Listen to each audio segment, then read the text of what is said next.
COVID-19 update.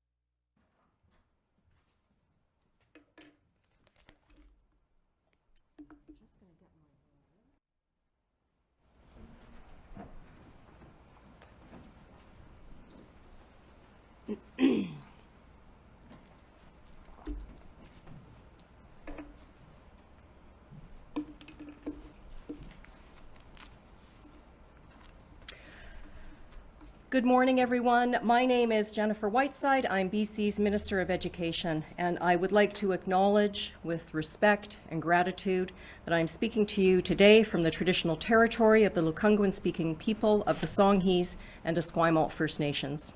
And I'd like to thank Ann Kang, Minister of Advanced Education and Skills Training, and Dr. Bonnie Henry, our Provincial Health Officer, for being here as well.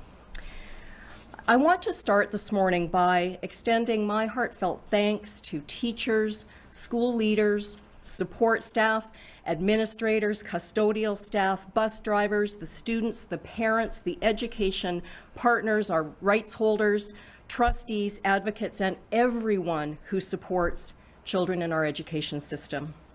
Your extraordinary work was key to our collective success last year in keeping schools safe and open. We are committed, as we have been from the beginning of this pandemic, to following the science and the direction of public health while working collaboratively with all of our education partners, rights holders, the BC Centre for Disease Control, Dr. Henry and her staff as we navigate the COVID-19 pandemic. I would also like to extend my deep gratitude to our Provincial K-12 Steering Committee, which has been working throughout the summer and indeed for more than a year now, to bring us to the point where we are today with the plans for the 2021-2022 school year. I want to just begin with talking a bit about our plan to keep schools open and safe for K-12 students this year. And September always brings really special feelings. We know that students and staff are looking forward to the return to school. We know as well that there's some anxiety about what that looks like this year. In June, we announced health and safety guidelines for the coming year, and that we would be holding off on determining a policy around mask wearing until we saw how the pandemic changed over the summer. Today, we're confirming that students are returning for full-time in-person learning, supported by a requirement for all K-12 staff, as well as students from grades 4 and up, to wear a mask in indoor spaces, along, of course, with the other health and safety measures that will keep students and staff safe. So this means that students can look forward to a resumption of safe, in-person, full-time learning, extracurricular activities, sports, arts, performing arts, and music. We know they're also looking forward to seeing their friends, teachers, librarians, coaches, and all of the other school staff. We are committed to safe in-class learning, not just for the educational growth of students, but also for their social and emotional well-being. We recognize that COVID is an ever-changing pandemic that will continue to challenge us this year. But we are not in the same situation this year as we were heading into last September, because we now have safe and effective vaccines that we know protect us from COVID. And in the spring, many health authorities made frontline educators and school staff a priority for vaccination. And going into this year, all British Columbians 12 years and older are eligible to receive the vaccine, and many in this age group have in fact been receiving vaccinations against COVID-19 all summer. As of this past week, 72% of 12 to 17-year-olds in British Columbia have had their first dose, and 57% are fully vaccinated. And I want to say to you now, if you are eligible for a vaccine but you have not yet received your vaccination, now is your time. We know that getting vaccinated is the single most important step we can take to keep students safe this year. We've been working collaboratively with the steering committee and the BC CDC and have revised guidance to update our health and safety guidelines. And I'll just provide a brief overview of these guidelines, which we've been working on with all of our partners over the summer. What we announced in June was that we would continue this school year with the foundations of our health and safety guidelines, the daily health check and attendance management, ensuring that students and staff do not come to school while they're sick, ongoing hand hygiene, ensuring that students, ensuring enhanced cleaning, and having in place a health and safety checklist for school administrators. The mask requirement that was in place last spring will continue in place to start this upcoming school year. This means all K-12 staff and all students in grade 4 to 12 will wear non-medical masks in all indoor areas of school, including classrooms and school buses. Students in kindergarten to grade 3 will continue to be encouraged to wear masks. Extracurricular activities are allowed in line with any local, regional, provincial, or national health orders in the community. And also, as announced in June, our rapid response teams will continue to work with school districts and health authorities to support local districts and schools with their safety plans. These provincial measures can also be supplemented by regional measures as needed. School medical health officers and the health authorities will continue to be able to introduce local measures in the event of COVID-19 outbreaks or a rising number of infections. And this may include orders aimed at individual schools, groups of schools, or an entire district. And also, as announced in June, the guidelines are supported by a $43.6 million pandemic-specific funding, which includes funding to address learning impacts. And I want to just pause a moment to say a word about ventilation, because we know that ventilation in schools is very important for the health of students and staff. Between last school year and this upcoming school year, $87.5 million in provincial and federal funding has been invested specifically for air quality improvements in schools. And our government has invested $77.5 million from our province's budget to support numerous air quality projects in school districts. 44 of BC's 60 school districts have upgraded their HVAC systems.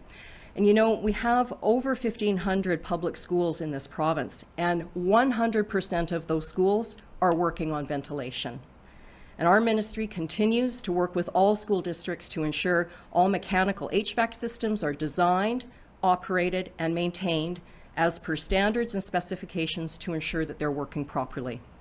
And I want to highlight just the example, one example of the work that's been underway to support air quality improvements in schools.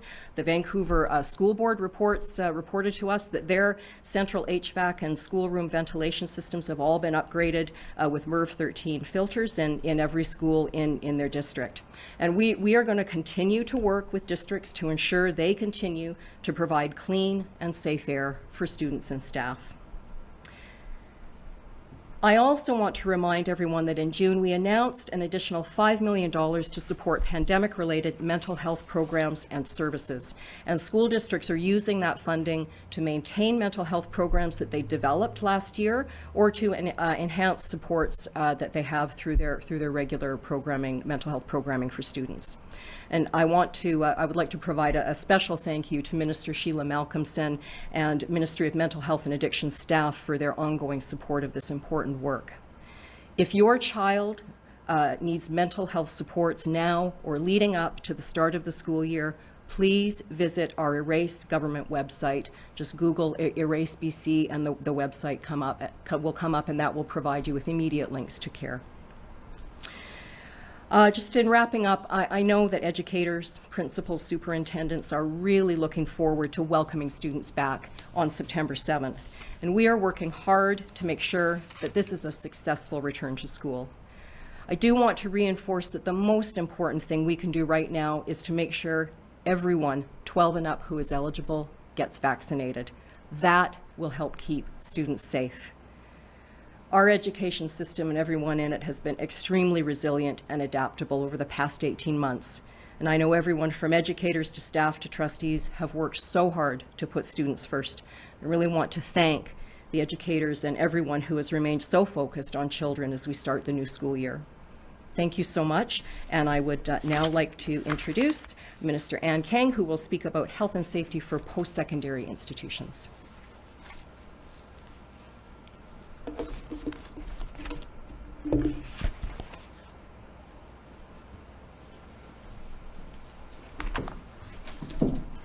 Thank you, Minister Whiteside, and good morning, everyone.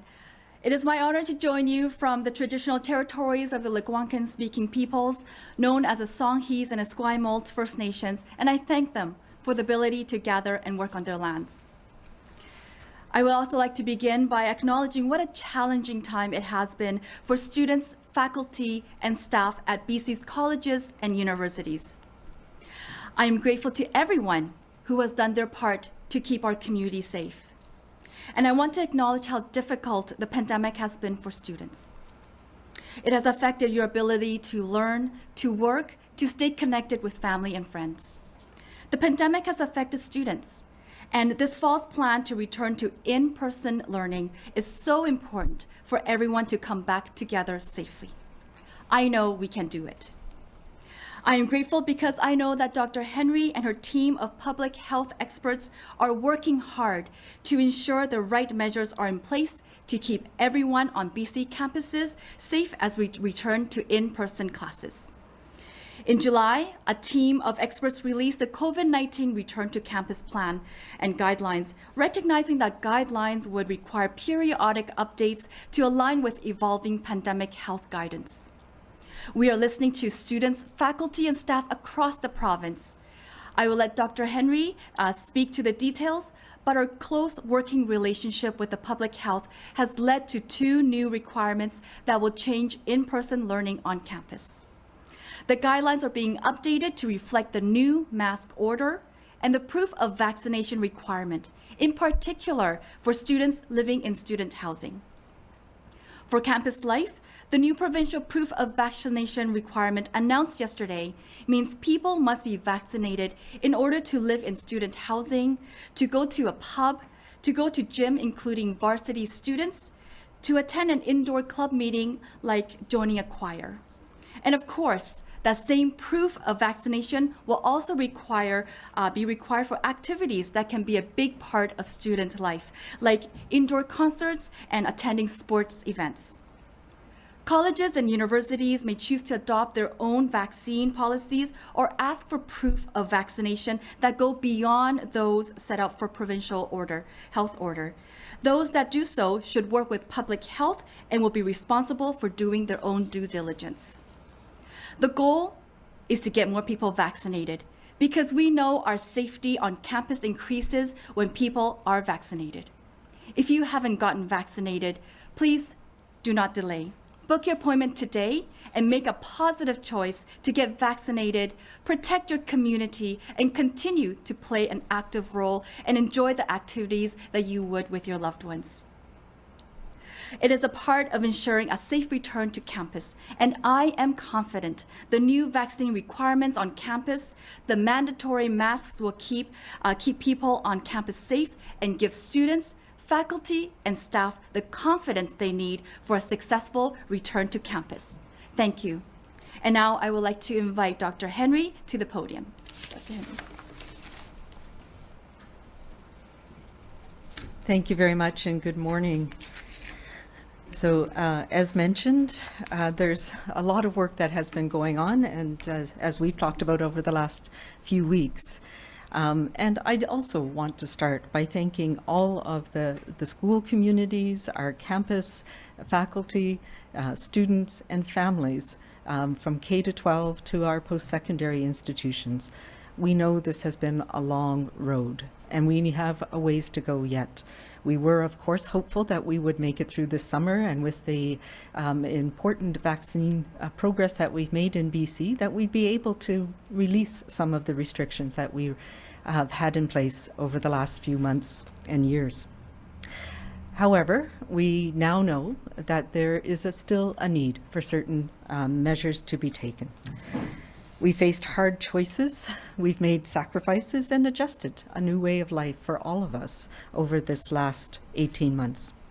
And we've been working hard to ensure that we continue to have safe reopening of schools, post-secondary institutions for all students, faculty, staff, and our families and communities, and to reduce transmission in those areas as much as possible. And today's measures reflect that.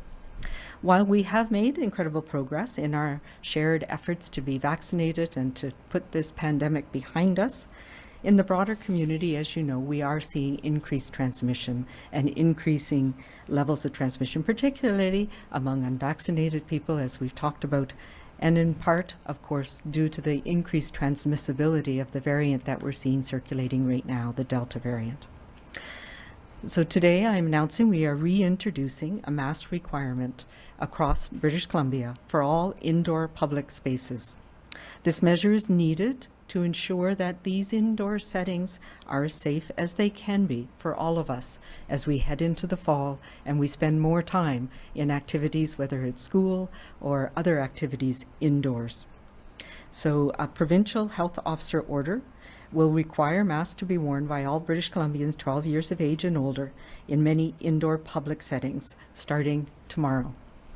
So this will include malls, shopping centers, coffee shops, retail and grocery stores, liquor and drug stores, city halls, libraries, community and recreation centers, restaurants, pubs and bars, unless you are seated once you're at your table, on public transit, in taxi or ride-sharing vehicles, in areas of office buildings where services to the public are provided. So this is to address those situations where we are in an indoor setting with people who may not yet have been vaccinated. We also will cover common areas of sports and fitness centers as well. And, as mentioned, common areas of post-secondary institutions and nonprofit organizations and in schools for all K-12 visitors, students, and staff in grades 4 to 12. This temporary order will be reassessed as the BC vaccine card requirement is fully implemented in certain social and recreational settings, as we announced yesterday. We need to continue to do those things that keep us safe. And one of those is wearing masks in these indoor settings as rates of transmission in our communities have creeped upwards. As well, using hand hygiene regularly, staying away when we're sick ourselves, and keeping a respectful distance from people when we're in public spaces. These are the things that we need to continue to do to get us through this next phase of our pandemic. And we will be continually reassessing and adapting to what this pandemic presents us. I know we all want to put it behind us, and I can't stress enough the powerful and effective tools we have that are helping us to do that, and that is vaccines. As we've said a number of times, vaccines are the most effective way to keep transmission down, to keep COVID out of our communities, out of our schools, out of our workplaces. And as we know, as many as 75% of eligible people in BC have had their 2 doses of vaccine. And that has made a huge difference in the number of people who require hospitalization, who require additional care. But we still need to do better than that as this virus is changing and we are still at risk. That's why yesterday we took this important step to continue increasing our vaccination rates and ensure that people who are protected are able to safely enjoy some of these recreational activities. By mandating a proof of vaccination to enter some spaces, we will reduce transmission in those spaces, we'll keep our communities safe, and we'll be able to keep those important social and business and recreational activities going. The vaccine requirement applies to all students living in on-campus student housing, with this requirement in effect starting September 7, but will be phased in to ensure that students have access to vaccines.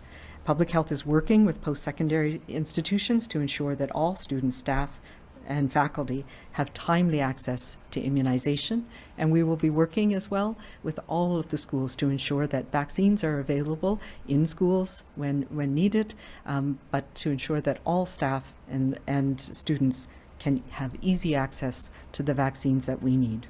There are walk-in clinics, vax vans, booths at farmers markets, beaches and skate parks and every place else through this summer. And that will continue as we move into the fall to make sure that we can protect as many people as possible so that we can continue the good work that we're doing to keep schools and education systems open and to keep our businesses and recreational and social activities going as we make it through this next phase of our pandemic.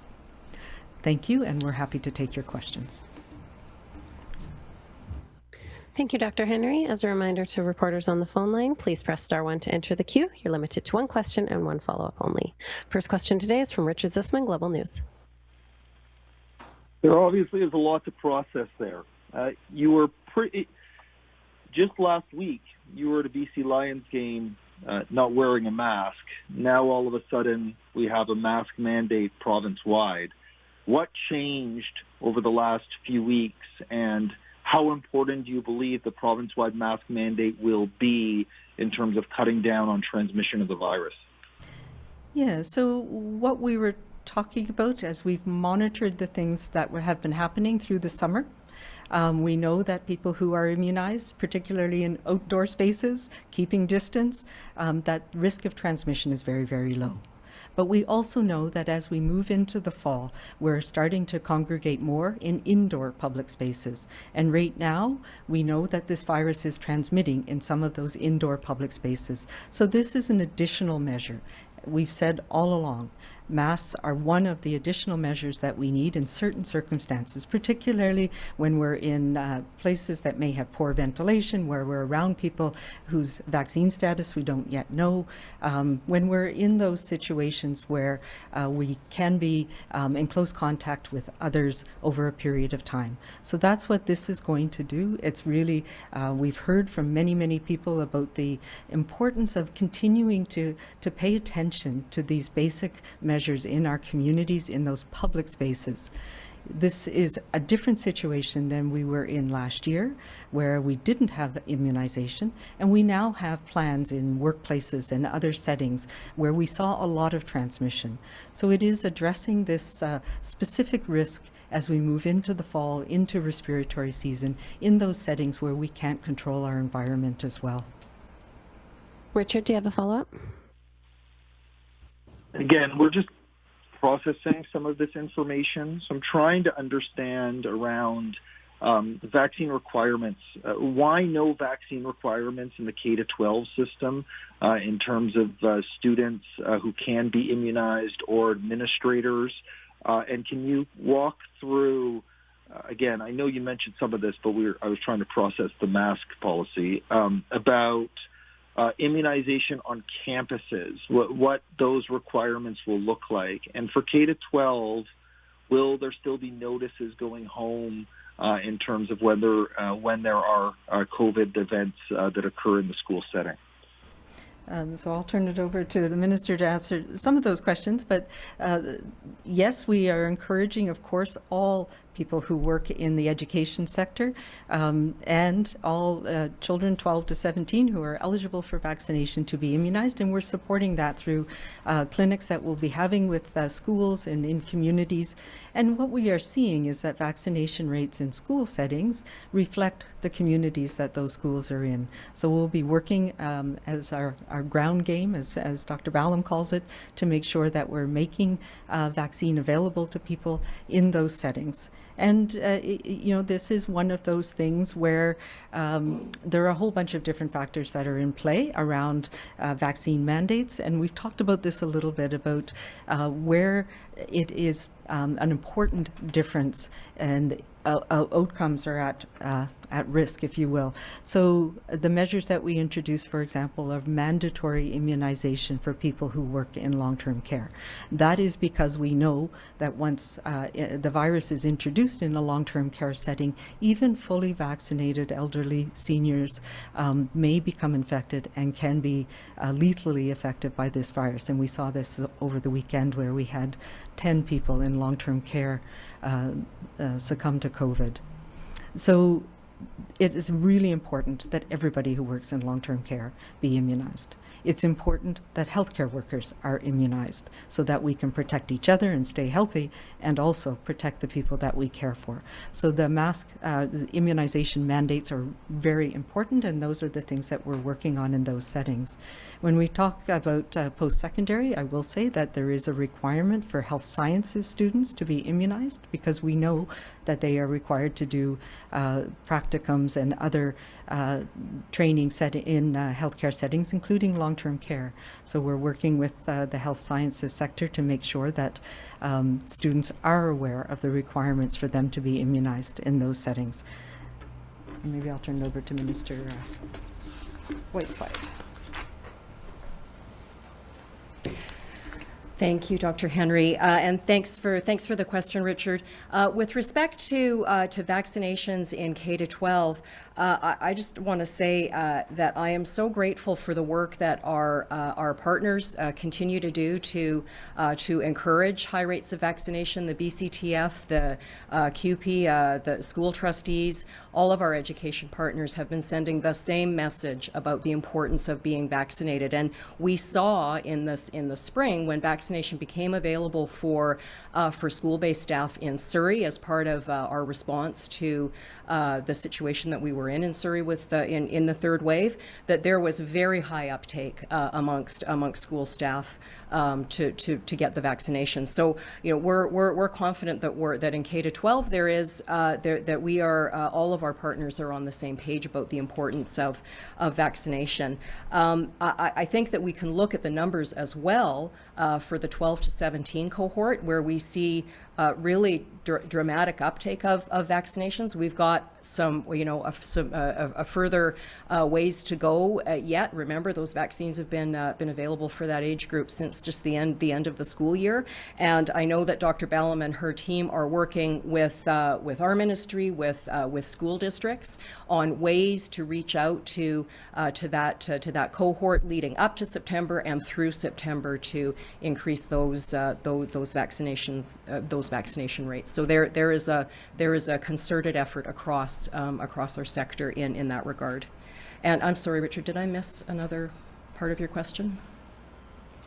It was about whether we're going to get the notices that came. That was the last part of the question, about whether there still will be notices when there are COVID cases in the school setting. Yeah, and that's a part of our plan that we're still working through with the BCCDC. We're waiting for the BCCDC to work through what their notification process will be for going into the school year, and then we will work with districts to essentially implement that. But it's really a decision that comes from public health about how to notify individuals who may be affected by a communicable disease, and so that we will certainly have a confirmation of what people can expect in that regard in advance of the start of school on September 7th.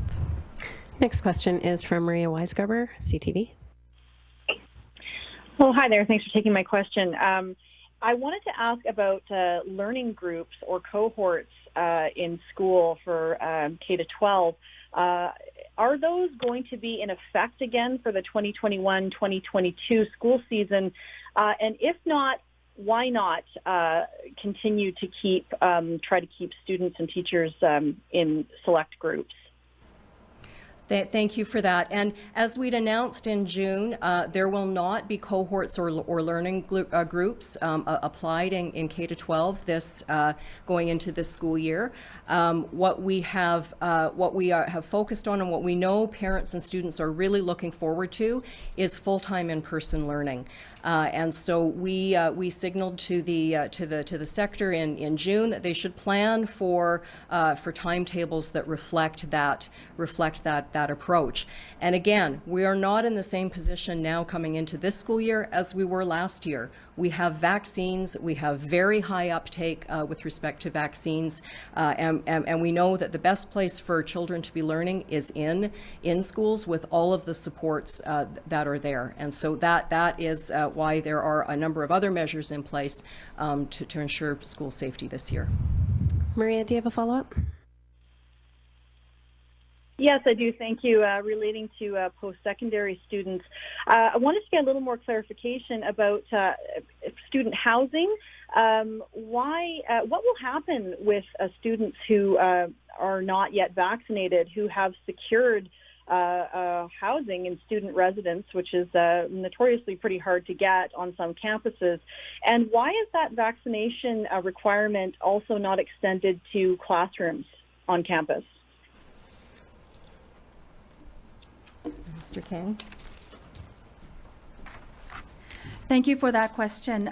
So in terms of students being in student housing, details are being worked out at this moment, and we will be working with colleges, institutes, and universities that provide student housing to have more information in the days to come. In terms of having students in classrooms, there will be a mask mandate, and students will be protected that way. I'm going to actually pivot to Dr. Henry to talk about the different settings of classrooms and places where we will be mandating masks and different vaccinations. Yeah, as she indicated, as Minister indicated, we have a number of places around campus where masks will be included, and they are working through that with Advanced Ed. I will say that we know that the in-classroom setting is not the risky setting, and it's incredibly important that we don't put barriers in place for people receiving education, and that includes post-secondary education. So it is a balancing that we have had of where the risk is, and the risk really is in communal living settings that we have seen transmission, particularly of COVID, and that's why we're focusing on the increased and the importance of immunization in those settings. And other classroom settings, while we didn't have a lot of any, in many cases, in-classroom learning in post-secondary last year, we've learned a lot from what happened in K-12, and we know that the in-classroom setting is the least of the risky settings. So there are other measures in place, including having things like assigned seating, making sure that people are wearing masks when required, etc. So we don't believe there's a need for a vaccine mandate for students to receive in-class education in post-secondary institutions, with the exception, as I mentioned, of the importance of health sciences students who will be doing practicums and providing care in healthcare settings. Joel Ballard, CBC. Hello, thank you. All right, so my first question is for Minister Whiteside. Why aren't students in kindergarten to grade 3 required to wear masks in indoor spaces, given that they can't be vaccinated yet? And I imagine most kids at this point are used to wearing masks now. I will turn it over to the Minister, but just to start with, the most important thing we can do to protect children who are not yet eligible for vaccines, and we do hope there will be vaccines, particularly for the 6 to 12 year age group by sometime this fall. But the most important thing we can do to protect them is to make sure that the adults around them are immunized, whether that's parents, guardians, the school setting as well. So it is important for us to do that. We know that there are challenges for young people in wearing masks, and our approach will continue to be that supportive, positive, mask encouraging environment with the younger students.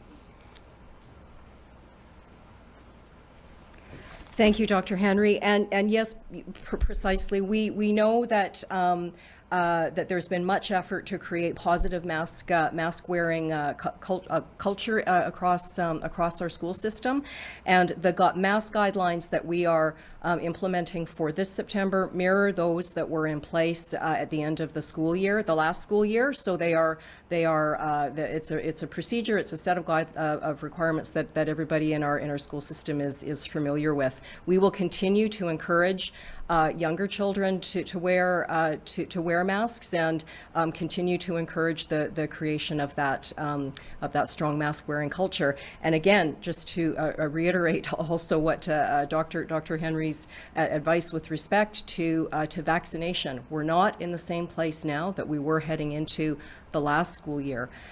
We have vaccines, and we have very high uptake in school setting and in the 12 to 17 age range. We have more to do, but the best way really for everyone to protect children who cannot yet be vaccinated is to get vaccinated. So I will say again, please, if you have not yet had your vaccination, now is your time. That is the best way to protect children in our schools. Joel, do you have a follow-up? Yes, I do. When it comes to ventilation improvements in schools, what measures are being taken to improve airflow and quality in portables, since so many of our schools here in BC use portables? Yes, thank you for that. And there is no question that ventilation has been a priority, particularly since the beginning of the pandemic. There have been significant investments, over $87 million in the last 2 years, to improve the air quality in our schools. With respect to portables, in fact, many portables have their own their separate buildings in effect, and have their own ventilation systems. We have been working directly with the BCTF, with superintendents, with school districts, to identify those areas, those schools or specific classrooms where there may be ventilation problems. And as I indicated, 100% of schools have been, of districts are reviewing the situation with respect to ventilation. And there are very few instances where there need to be mitigating approaches such as HEPA filters. I can say, for example, in the case of the Abbotsford School District, they invested in purchasing 176 portable HEPA filters and deployed those HEPA filter air cleaners, and deployed those in classrooms in Abbotsford last year. And we are going to continue to work with districts to support those efforts to ensure that air is safe for students and staff in our schools. Next question is from Lisa Euston, News 1130. Hello, Minister Whiteside and Dr. Henry. Throughout this conference, you've been saying that the best way to protect children who cannot be vaccinated is to have the adults vaccinated. So I really don't understand, especially coming on the teachers last year, asking for every single step possible to keep them safe. Why are we not mandating vaccines for everyone working in a school to ensure that children who cannot be vaccinated have maximum protection around them?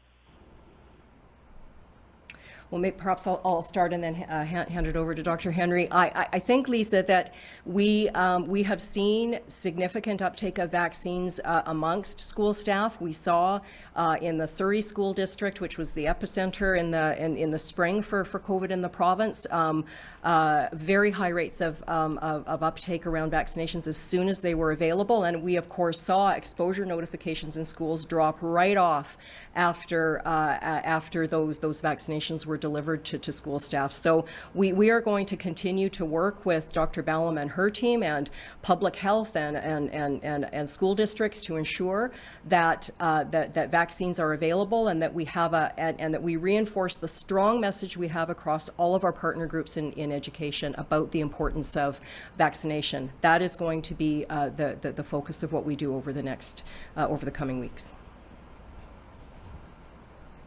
Lisa, do you have a follow-up? Sure. I was hoping Dr. Henry would answer that as well. And also, Terry Mooring just said there was only 80% of teachers that are vaccinated. But moving on, adding this mask mandate, which Dr. Henry, from the history, it sort of seems this is sort of your last line of defense that you put in, and putting this in on top of the impending proof of vaccine card coming in. I'm just wondering, how bad is the situation going to get this fall and winter with COVID, with these two, intense measures coming in at the same time? That to you. Maybe you can just take up on the vaccine question for her as well. Yeah, so just talking about the vaccine mandates, and I've said this a number of times, it's proportional to the risk.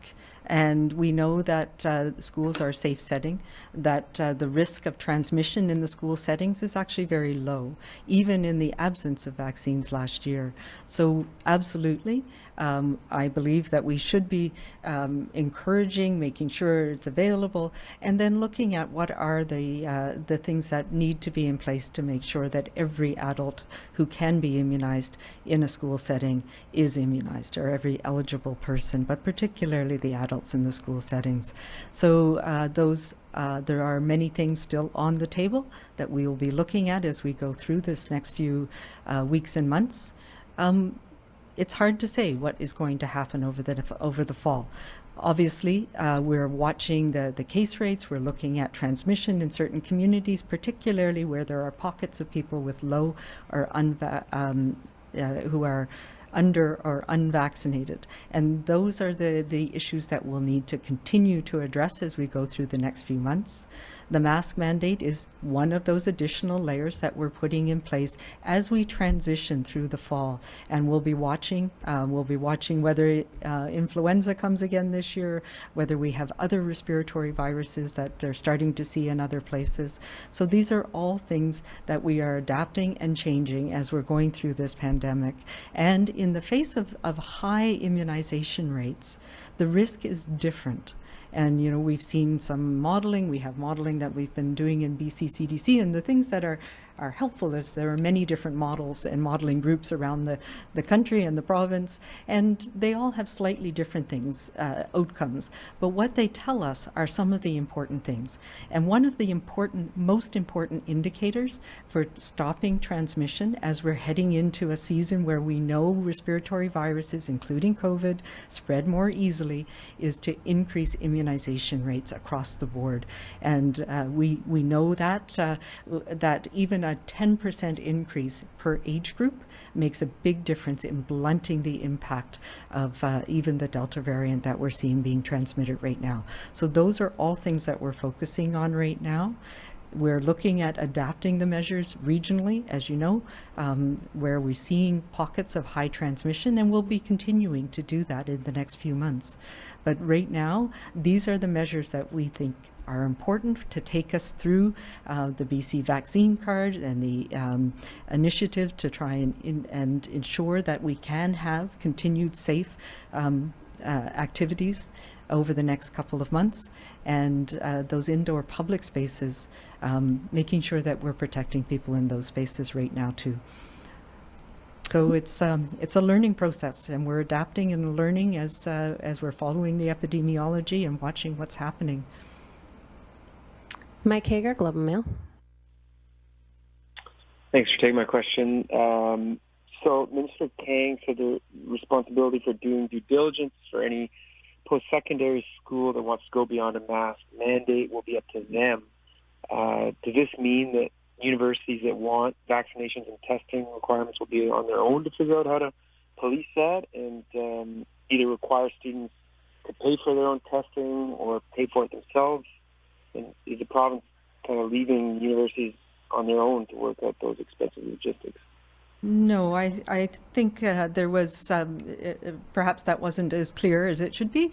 We have been working with the post-secondary institutions across the province to have a consistent approach to how we're managing the COVID activities and the measures put in place to prevent transmission in campus settings, but to ensure that those important educational opportunities are available for young people. And it really has been the most difficult time for people, young people who started university in the past year and a half, who graduated from high school. And the experience we heard across the board last year was very challenging. So these are the measures to put in place to try and to ensure we can get back to that all-important in-campus learning that is needed for young people across the province. So we have standards, as we talked about. There'll be mask wearing in public indoor settings, including in the classroom and laboratory settings. There's requirements for the vaccine, the BC vaccine card, access to some of the social activities and sporting activities, etc., which will help manage those situations on campus. Where I believe the minister was referring to, and I'll turn it over to her, was some of the discussions around staff and faculty in post-secondary institutions and whether the discussion that we just had about K-12, whether there needs to be a vaccine mandate and what that would look like for staff and faculty. And those are the ongoing discussions that are happening at universities, post-secondary institutions across the province, and we're supporting those discussions as one of the functions that will lead us into the fall.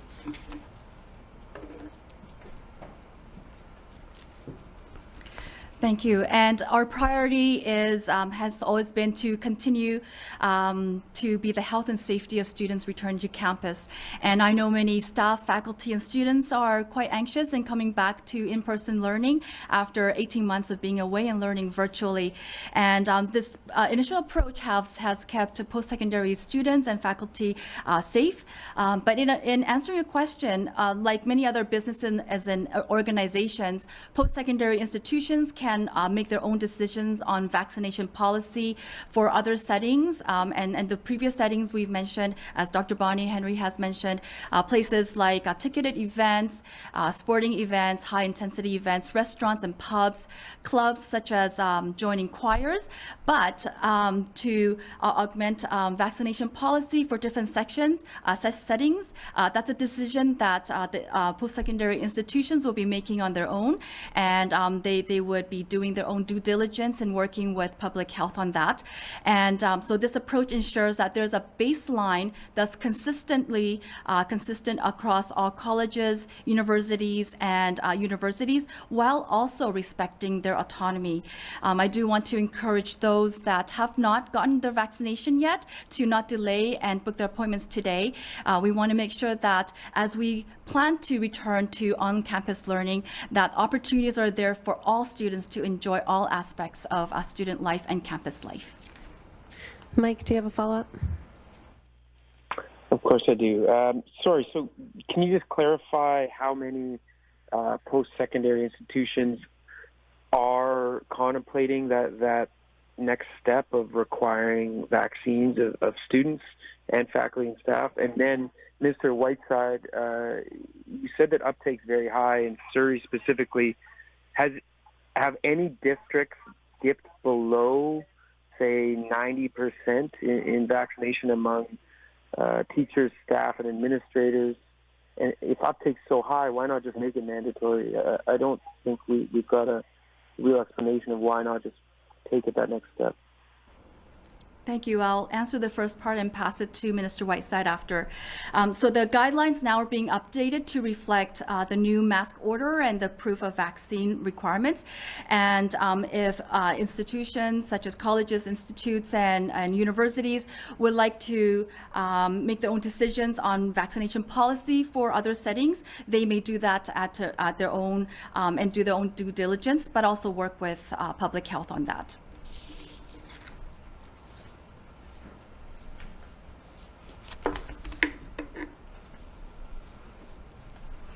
Hi, Mike. With respect to vaccines in education, we don't have a mechanism for tracking numbers sort of by occupation. I mean, we track the public health tracks, and Dr. Ballam's team is tracking. The CDC is tracking the numbers by age tranche. We are basing our assessment, though, on the experience that we've had and on the calls that we've had, the extraordinary work that's been done across the K-12 sector all throughout since the beginning of the pandemic and throughout last year to keep schools safe. There's been enormous focus on school safety. So we can tell based on the uptake in vaccinations of school staff in Surrey when they became available for school staff in Surrey at the end in April last year, and the repeated calls of our partners, BCTF, CUPE, school trustees, all encouraging everyone in their respective school communities to be vaccinated. I think, as Dr. Henry said, we're going at this one step at a time. We have many efforts being put in place through Dr. Ballam's team right now to focus on vaccination, particularly amongst 12 to 17-year-olds, in addition to addressing vaccine rates in other communities. So this is something that's going to be monitored very very, very closely. We are working very collaboratively, and we will keep doing that work to ensure that we have a safe start to school this year. Last question this morning comes from Christopher Folds, Kamloops This Week. Hi, thanks for taking my call. I'm thoroughly confused here. Can I just get a simple question or answer, because the answers to Mike's questions confused me. Maybe it's just me. Can a university like Thompson Rivers and Kamloops require vaccination for students and staff on their own or not?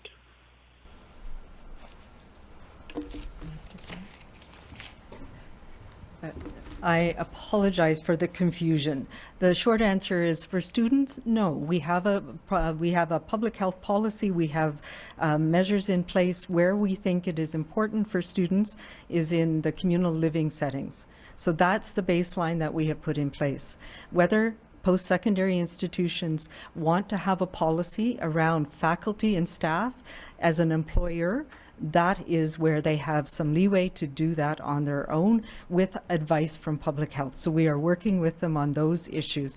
And I think we need, again, to put it into perspective. It is the consequences of somebody not being vaccinated, right? And in a healthcare setting, those consequences can be quite dire. People can have severe illness, people can die. So that means we have put in very strict measures for people who work in long-term care. When we're looking at educational settings, especially post-secondary institutions, the risk is not the same. So yes, they may want to look at the employer-employee relationship, and there's, as you know, a lot of other factors that need to be taken into account. Whether immunization is required or whether there's alternatives. And for healthcare, the alternative is you cannot work in long-term care. That would be not proportional to risk in a setting like a post-secondary institution. So they need to work out with faculty, with staff. Would that mean that faculty or staff who are not immunized would need to wear masks, would need to have periodic testing? Those are employer-employee relationship issues that each post-secondary institution needs to work through. Does that clarify it a bit? Yes, thank you. That does clarify it.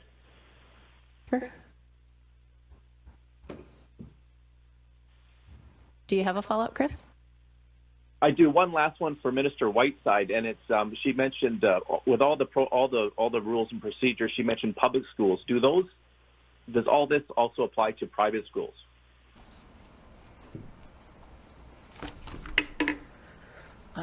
Easy question. Indeed, it does. Yes, our guidance for public schools is absolutely extended to independent schools in British Columbia, and we again work very closely with our colleagues in the independent school sector on this issue. They're a part of our provincial steering committee. So yes. That's all the time we have. Thanks for joining us.